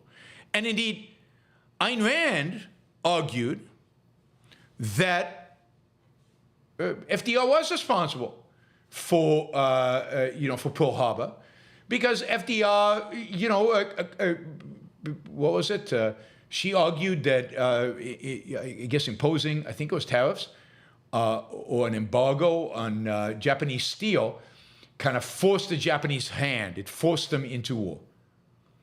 Now, I don't know that that is true, and I don't know that I share that opinion with Ayn Rand. But the point is that, yes, you are responsible for the consequence of your actions. Netanyahu did not defeat Hamas when he had the opportunity over and over again over 15 years. Netanyahu appeased Hamas over and over and over again. Netanyahu's government was the one responsible for freeing 1,000 terrorists for one soldier who was kidnapped. You think that creates an incentive to kidnap more? Netanyahu's government did not beat Hezbollah in Lebanon and did not engage in war and did not force them to retreat from the border. Netanyahu's government diverted their attention from Hamas and Gaza to all kinds of other irrelevant things that the government of Israel was dealing with under Netanyahu instead of the security of Israeli citizens. Netanyahu was in charge of the military that did not secure the border in spite of promising the American citizens that the Israeli citizens that the border was secure. Well, if he's not responsible, who is? Now, of course, Hamas is ultimately responsible for everything that they do. But Netanyahu is responsible for making it possible for them to do it. Netanyahu is responsible for the weak, disorganized response of the Israeli military to what they did. Netanyahu is responsible for the fact that Hamas believed they could get away with it. Netanyahu is responsible for the fact that Hamas thought that the response from Israel would be weak, because that's what it's always been under Netanyahu. Netanyahu is responsible for the fact that Israel was not ready. And Israel did not know how to respond and still doesn't know how to respond. So yes, Netanyahu is responsible.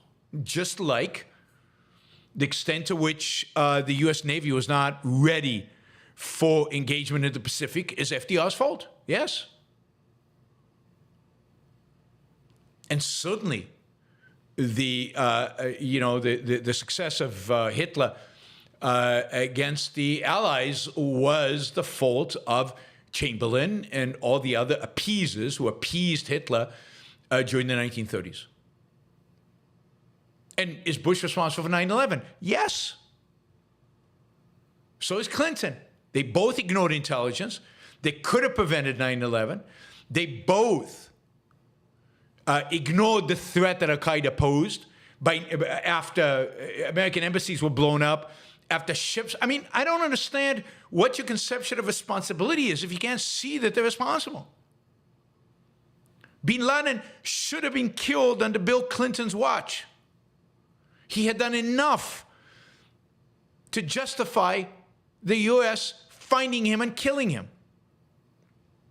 They lobbed some missiles, some cruise missiles, into an empty camp so as not to kill anybody as a threat to bin Laden, as if you think that would threaten bin Laden. That's what America did. After its embassies were attacked, its ship was attacked, Al-Qaeda was attacking the U.S. all over the Middle East, and the U.S. did nothing. So yes, is Reagan responsible to some extent for the mess that we have in Gaza and the West Bank today? Yes, because he allowed Yasser Arafat free passage out of Lebanon when Israel was about to kill him. These are responsibilities. Now again, they're not as responsible as the person who pulls the trigger, but by facilitating it, by making it possible, by sanctioning it, by turning the other cheek to it, yeah, absolutely.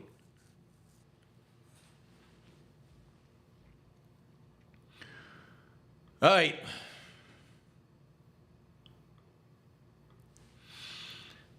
We'll see if Michael asks the same question again, because he's asked it like 3 times already. Mary Eileen, tariffs on steel makes cars, refrigerators, washing machines, etc. all more expensive. Yes. I worked for Nucor for 17 years. Nucor was, at the time, one of the more innovative, the most innovative, it was for a while, the most innovative steel manufacturer in the country, probably the world. It was an amazing company. We were asked to write Congress in favor of tariffs. Hell no.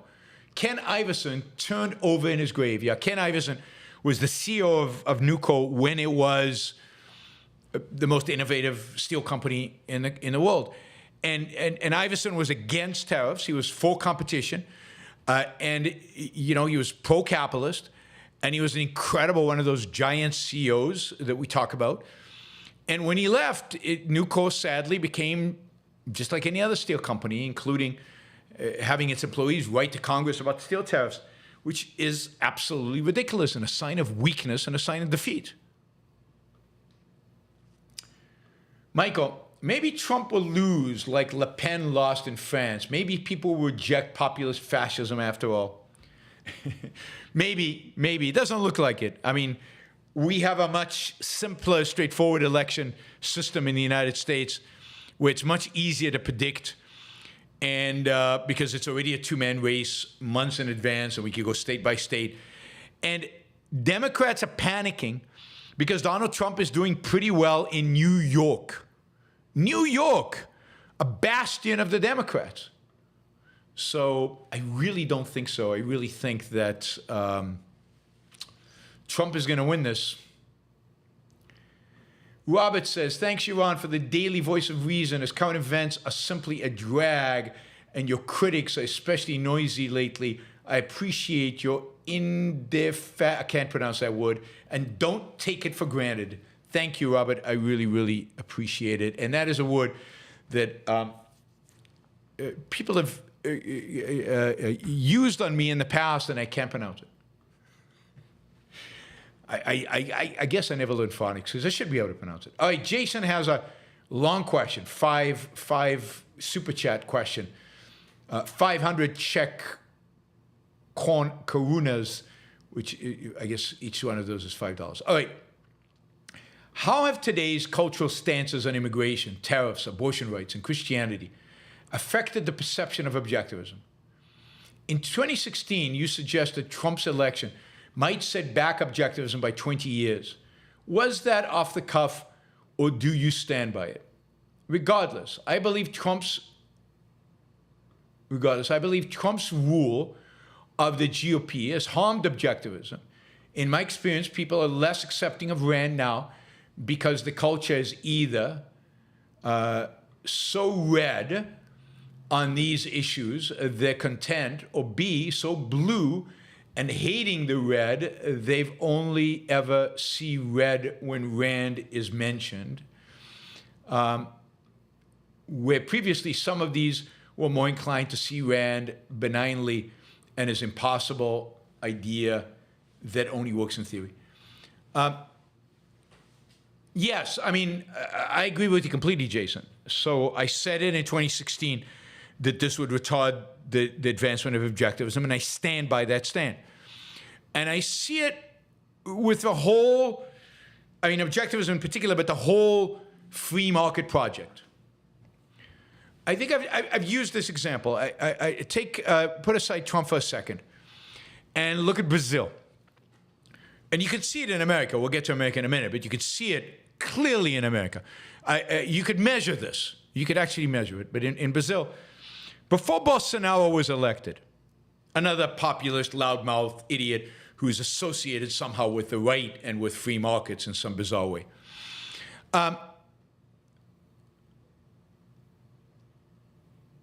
So take Brazil. Bolsonaro, before Bolsonaro, there was a thriving free market movement in Brazil. There were numerous free market think tanks. There was a lot of entrepreneurs with money willing to back it up. There were demonstrations in the streets of Brazil, and Students for Liberty was flourishing, booming over there, and kids would wear these T-shirts, less Marx, more Mises, von Mises. Ayn Rand was very popular in Brazil. Books were translated, but also, I remember just, you would find her books at bookstores at the airports. There was a book, Philosophy for Dummies, in Portuguese, that one of the philosophers they covered in Brazil was Ayn Rand. She was everywhere. And what Bolsonaro did is he gave a bad name to anything associated with the right. This is why I so insist that we're not on the right, but it's too late. So Bolsonaro gave a bad name for anything on the right. And young people turned away because they were so disappointed with Bolsonaro, and Bolsonaro turned off smart people, anybody with intelligence and students, and he was just gross and stupid and irrational. So he turned off people, even though some of his economic stuff that he did was good, just like Trump. He turned them off.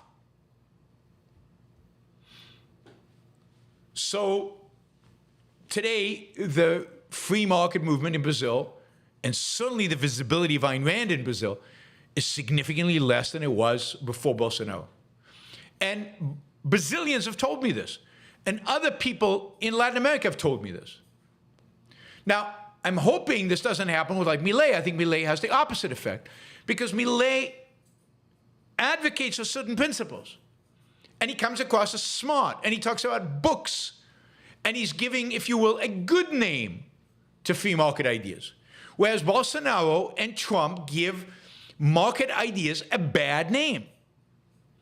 And their stance on, where was the list? Immigration, tariffs, abortion rights, Christianity, make free markets, they associate capitalism and free markets with those things. And they're irrational and bad and evil. And therefore it turns people off from free markets, from capitalism, and from objectivism, because they associate what with them. You remember in 2017, there were these stories about, oh, Trump is a Randian, Trump loved Fountainhead, Trump read Ayn Rand, and all this stuff. And it drove me crazy, because that is the worst thing that can happen. Scott does more damage to our cause than anybody else I can think of right now, because he is affiliated with Trump. It's, again, not that he is saying, well, I have no choice, I'll vote for Trump, but that he promotes Trump, he advocates for Trump, he associates himself with Trump, and Trump stands in for a bunch of people.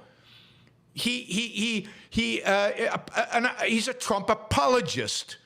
He will justify anything Trump does, and in that sense, he is a destructive force within, call it the movement. You're not just a Trump voter. If you were just a Trump voter, you wouldn't be on here defending everything Trump says and everything Trump does. You are much, much worse than a Trump voter. Trump voters I have nothing against. But actively defending that vote by defending a monster is doing harm to the movement, is doing harm to objectivism. So yes, I think in every, I think, so this is why it's so important to distance yourself from Trump, even if you land up voting for him. Even if you land up voting for him. And if you see the same thing with Trump, take libertarians. The better libertarians were doing much, much better before Trump. Take the Tea Party, which Trump eviscerated and made disappear. Turned it into MAGA, which is anti-freedom, anti-liberty, anti-capitalism, and anti-small government, limited government. And look at the libertarian movement that has become xenophobic, nationalist, anti-American, inspired by Trump, inspired by the irrationality of Trump.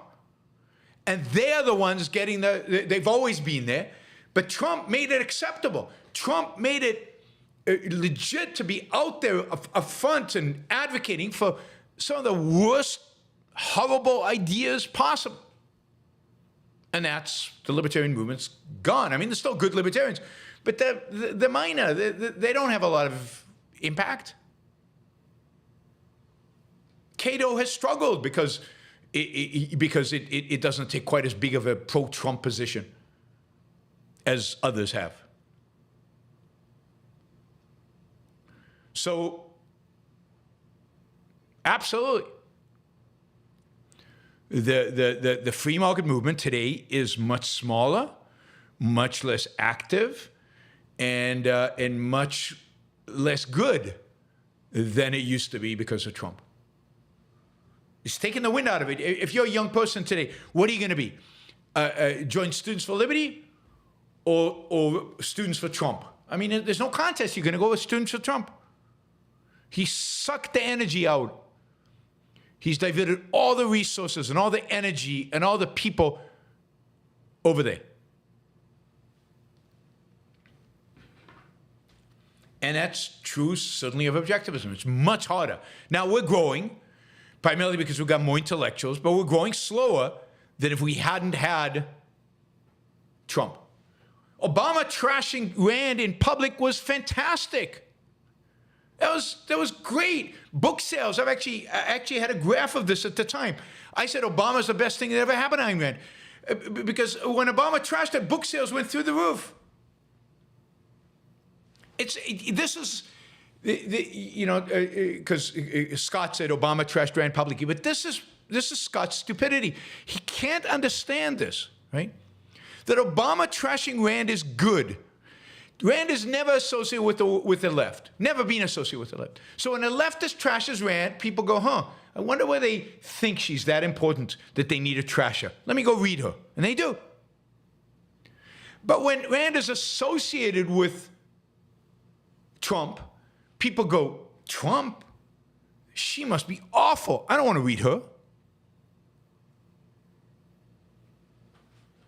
So, absolutely not true. Obama trashing Rand was excellent. You can look at the book sales numbers explicitly. I remember doing interviews and talking about it, and I think I've got a video on YouTube somewhere about how good it was that Obama trashed Rand.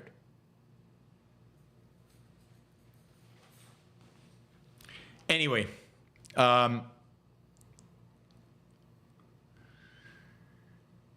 as I said, I mean, if you want to see damage being done on a daily basis to objectivism, Scott's your man. Because that's what he's doing. And his people, his ilk of objectivists on a daily basis going out there and defending Trump and hailing Trump and all of that, that is destructive. All right, Jason, another 500 karunas, thank you, really appreciate it. Thanks for the question. He says, great answer, thanks for the daily double. All right, Richard asks, Trump and Bolsonaro created package deals that marginalized free markets in favor of populism, religion, and social conservatism. Trump and Biden created a political homelessness crisis by making both parties unappealing. Absolutely right. So I like that. You're absolutely right, it's a package deal. That's the word I should have used. Trump and Bolsonaro create package deals, which include supposed defense of markets with not defending market and populism, religion, and social conservatism. But it is true that most people today are homeless. We were always homeless, right? Always. But now, even non-objectivists who are just basic, decent people are completely homeless. Because these two, who do you vote for? They're so horrible, these two. Not your average algorithm. Would you rather shit in your hands and clap, or clap your hands and shit?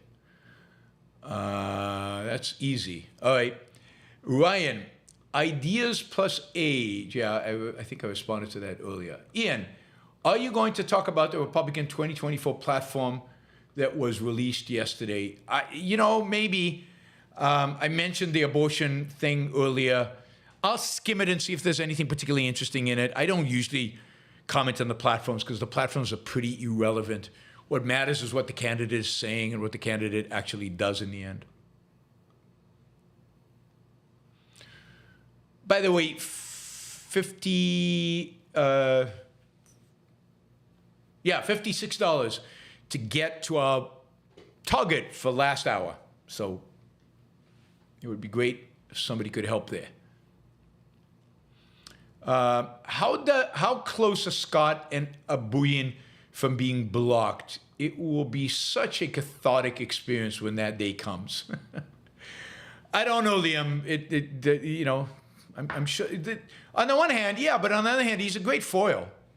It's good because it gives us a sense of what the other side, what the enemy is thinking, right? He is the enemy, and he's here, and we get a sense of what they're thinking so we can respond. So I'm not too concerned about Scott being here. Yigal Arbel, I agree about tariffs. How to deal with cases where foreign government subsidizes its local industry? Who has to deal with that? My view is, yeah, I mean, it's bad that they're subsidizing their industry. It's bad for their own country because their own country is inefficient and it's redistributing wealth in a bad way, and their own country will not have competition, so they won't be that good at what they do. But the government has no business getting involved here. That is, our government has no business getting involved. It's not violating the individual rights of any Americans. It does place at a competitive disadvantage some American companies, that is true. But it also provides an advantage to many, many other companies. Indeed, many more companies typically, and consumers, are advantaged by those subsidies than are disadvantaged. So while it's bad and wrong, it's not the business of government to deal with. So if the Chinese government wants to subsidize its steel industry and sell us really, really cheap steel, then that's great.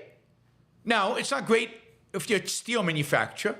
You're going to have to either find ways to lower your costs or go out of business, and that's a reality. But it certainly is great for steel consumers who will now use that steel. There's nothing that can be done about it. And there's no role for the government in it because the reality is no rights are being violated. If somebody in the United States, I don't know, let's say you have a gas station and there's a gas station across the street. And the gas station across the street, the owner has a rich uncle. And the rich uncle basically has told the guy, I'm just going to give you money. And so the guy who owns the gas station is like, I want to capture market share, so I'm just going to drop my price. And even if I lose money, it's no problem because my rich uncle is going to bail me out. Should the government get involved? And the answer is no. I mean, you could say it's not fair towards the gas station across the street. Okay, maybe it's not. But it's not the role of government to decide what is fair and what is not, what's competitive and what's not competitive, what's good and what's not. This is what antitrust used to do, and antitrust, as a consequence, is an unmitigated disaster. So nothing is the answer. Nothing that should be done. And the reality is that it can't go on forever. That is, at some point, they won't be able to subsidize it. At some point, their own home industry will become so uncompetitive that the subsidies won't be enough. at some point, their own taxpayers will go, whoa, why are we spending all this money to subsidize these guys? And they'll stop. Simon Grassi, what's the distinction Rand makes on metaphysics and ontology? I had a disagreement with someone over water being a metaphysical fact for humans, and they said it was ontological. Well, it seems to me that it's both. Ontological meaning related to life, but it's both. Water is a metaphysical fact, and the fact that it's a value to human beings, I guess, is ontological. But I don't know what Ayn Rand said about that, because I do not remember her discussion of metaphysics versus ontology. So that's just my guess right there about what would have been said, or my evaluation of what would have been said.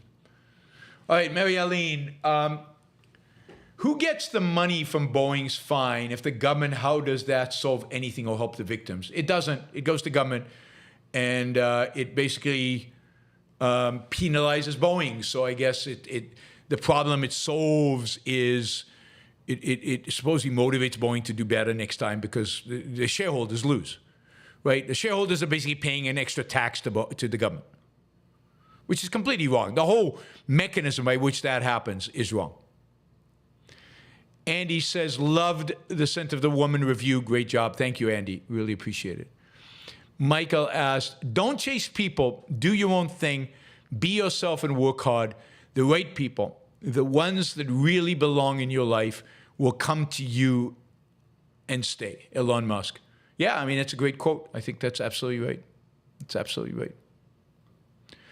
James, is the function of concepts to integrate concrete things into groups based on the ranges within which their measurements fall?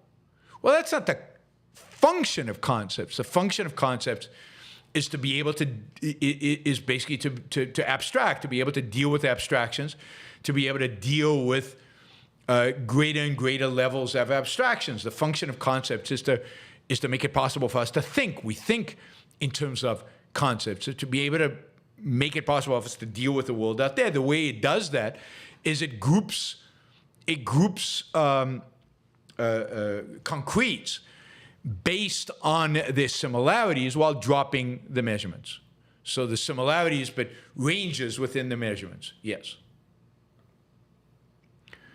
James, is Rand's view that everything is measurable? Everything is describable in terms of its measurements or its characteristics?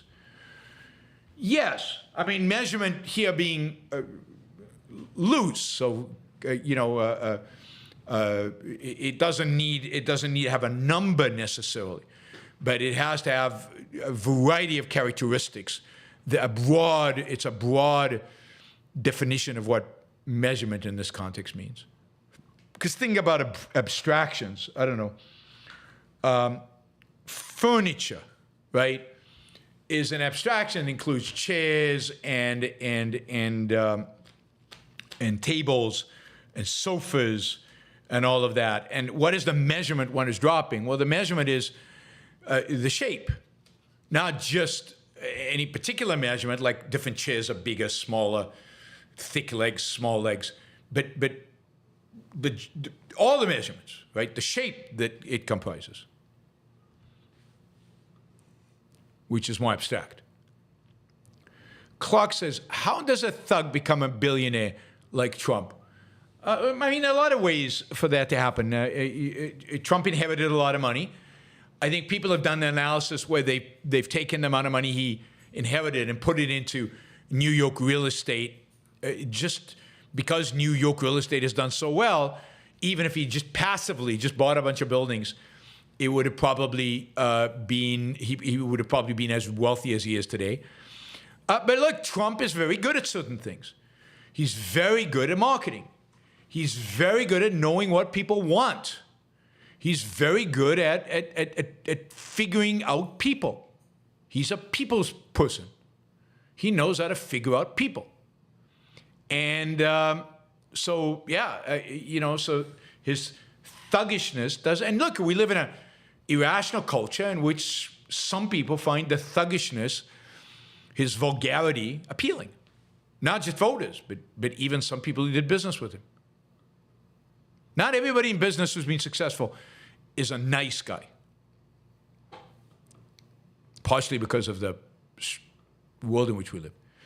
Eric says, for yesterday's 199 challenge, read the NatCons. Thank you, Eric. Really appreciate that. Frank says, you beat insane Matt Brewing, who built the island. Okay. I can't remember. I mean, it was a debate. I can't remember. All right. Mary Aline says, Becoming Steve Jobs is a great book. Haven't read it. I should. That would be fun. Thanks for the recommendation. Andrew, Steve Jobs was a producer who built what the public wanted before the public knew it wanted it.